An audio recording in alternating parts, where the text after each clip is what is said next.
ছোট ছোট কয়েকটা মাত্র টিপস ফলো করুন আর দেখুন কচুরি ভাজার 1 ঘন্টা পরেও কচুরি থাকবে একেবারে ফোলা ফোলা আর হবে পুরো ক্রিস্পি ক্রিস্পি।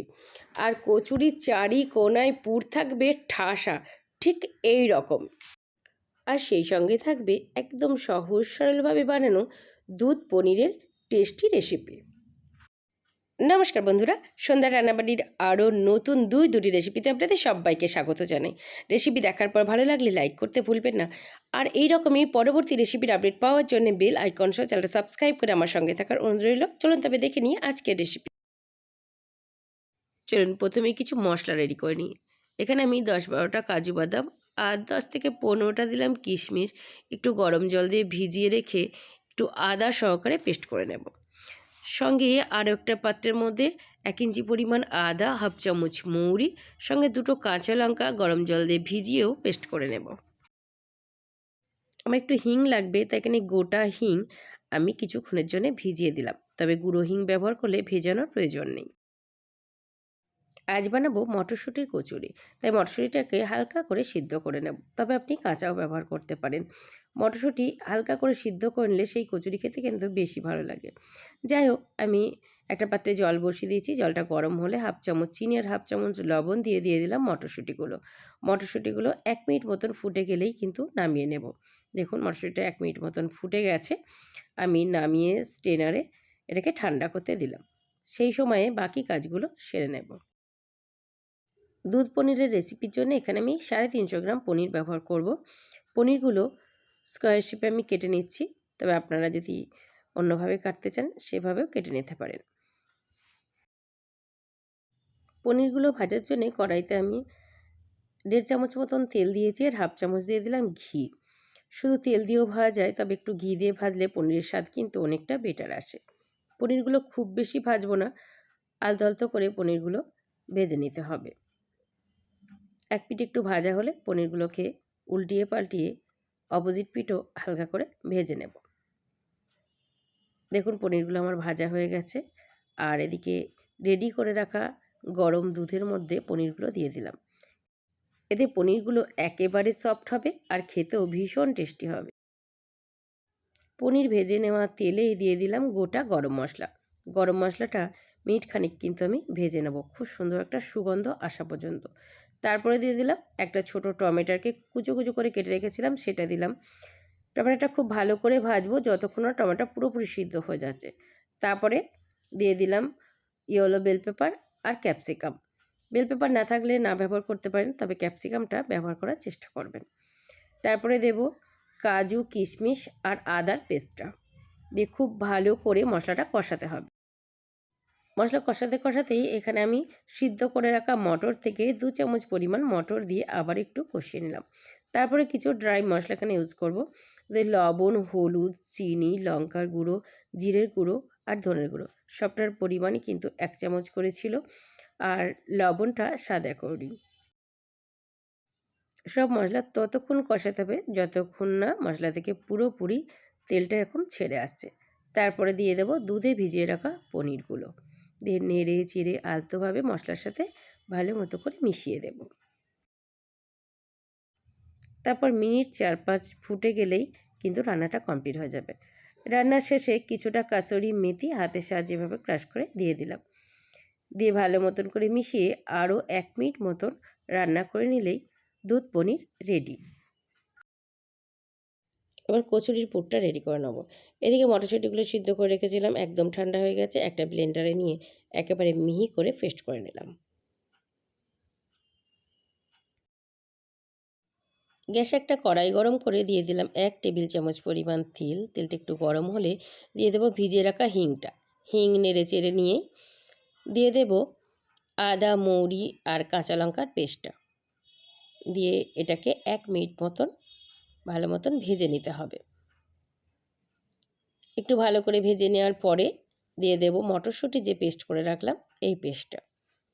মটরশুঁটির সাথে আদাটা একসাথে পেস্ট করে নিলে দুটোর কুকিং সময়টা একটু আলাদা, তাই এগুলোকে এভাবে একটু আলাদা করলে টেস্টটা অনেক বাড়ে। দিলাম পরিমাণ মতন লবণ আর হাফ চামচ চিনি দিয়ে নেড়ে চেড়ে ততক্ষণ রান্না করব যতক্ষণ না এই মটরশুঁটির পুরটা পুরো শুকিয়ে আসছে। মটরশুঁটির পুরটা প্রায় শুকিয়ে এসছে। এটাকে আর একটু শুকনো তাড়াতাড়ি করা প্লাস আরও টেস্টফুল করে তোলা এই কচুরিটা, তার জন্য এখানে দিয়ে দিলাম 2 টেবিল চামচ পরিমাণ ছোলার ছাতু। এটা দিয়ে একবার করে খেয়ে দেখবেন, টেস্ট কিন্তু দুর্দান্ত হয়। তারপরেও 3 থেকে 4 মিনিট এভাবে নেড়ে চেড়ে পুরটাকে শুকনো করব, যতক্ষণ না কড়াই থেকে ঠিক এভাবে ছেড়ে আসছে। দেখুন এখন কিন্তু কড়াই থেকে পুরটা পুরোপুরি ছেড়ে এসছে। আমি এবারে গ্যাস বন্ধ করে দিয়ে এটাকে ঠান্ডা হতে দেব। কারণ কচুরি ভাজার আগে পুরটাকে কিন্তু পুরোপুরি ঠান্ডা করে নিতে হবে। পুরটা ঠান্ডা হতে হতে আমি ময়দাটা মেখে রেডি করে নেব। তার জন্যে একটা পাত্রের মধ্যে নিয়ে নিলাম মেজারমেন্ট কাপে 2 কাপ ময়দা, আর সঙ্গে দিয়ে দেব 2 চামচ পরিমাণ সুজি। আর এই সুজিটা দেওয়ার কারণেই কচুরিটা ভাজার 1 ঘন্টা পর্যন্ত কচুরি থাকবে একেবারে ক্রিস্পি। আর তার সঙ্গে দেব 2 চামচ পরিমাণ গাওয়া ঘি একটু গরম করে নিয়ে। আর এর কারণেও কচুরি হবে ভীষণ টেস্টি আর একেবারে খাস্তা।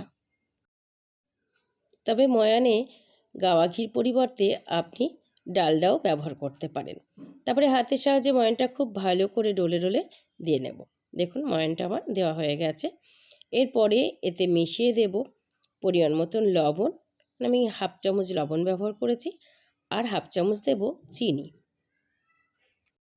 চিনি যেমনি স্বাদের ব্যালেন্স করে, সঙ্গে খুব ভালো একটা কালার আনে। তাই কচুরি ভাজার পর একটা দারুণ কালারও আসবে এই চিনির কারণে।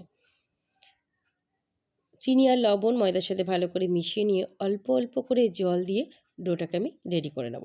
তবে একবারে কোনোভাবেই বেশি জল দেওয়া যাবে না। একটু শক্ত টাইপের ডো বানাতে হবে, যেন একদম নরম না হয়ে যায়। একটা শক্ত ডো বানানোর জন্য যতটুকু জল লাগে দেখুন ঠিক এরকম শক্ত হবে। দিয়ে আমি ডোটা বানিয়ে 10 মিনিটের জন্য রেস্টে রেখে দেব। আর পুরটা কিন্তু পুরোপুরি ঠান্ডা হয়ে গেছে। সেই ফাঁকে আমি পুরটা থেকে এরকম গোল গোল করে কয়েকটা বল তৈরি করে নেব। মানে আমি যতগুলো কচুরি করব ততটা গোল গোল করে রেডি করে নেব।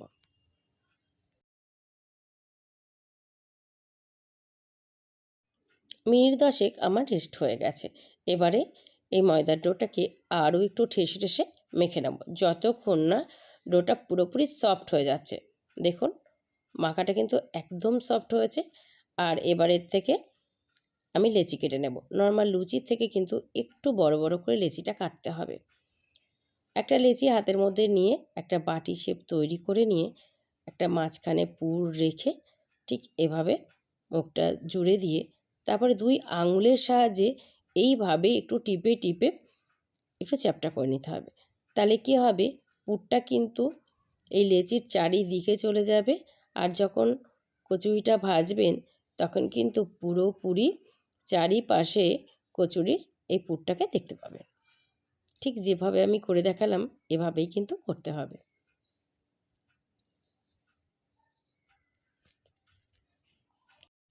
আর এভাবে পুরগুলো ভরে রেডি করে নেওয়ার পর আবার কিন্তু এভাবে চাপা দিয়েই রাখতে হবে সঙ্গে সঙ্গে, যেন ওপর থেকে না শুকিয়ে যায়। তারপরে একটা করে লেচি নিয়ে খুব আলতো হাতে বেলতে হবে। খুব চেপে চেপে বেলা যাবে না। দেখুন আমি ঠিক যেভাবে দেখাচ্ছি আলতো হাতে কচুরিগুলোকে বেলে নিতে হবে, যেন বেলার সময় কোনোভাবে ভিতর থেকে পুরটা না বেরিয়ে আসে। আর একটা করে বেলে নিয়ে সঙ্গে সঙ্গে গরম তেলে দিয়ে কচুরিগুলোকে ভেজে তুলে নিতে হবে। আর ওপর থেকে দেখুন ঠিক এভাবে তেল দিলেই কচুরিগুলো খুব সুন্দরভাবে ফুলে যাবে। তারপরে এক পিঠ ফুলে উঠলে উল্টিয়ে দিন। দিয়ে আবারও অপোজিট পিঠটা বেশ ভালো মতন করে ভেজে নিয়ে উল্টে পাল্টে যতটা ভাজা আপনি পছন্দ করেন, মানে কড়া ভাজা যতটা পছন্দ করেন, ভেজে কচুরিগুলো তুলে নিয়ে গরম গরম পরিবেশন করুন।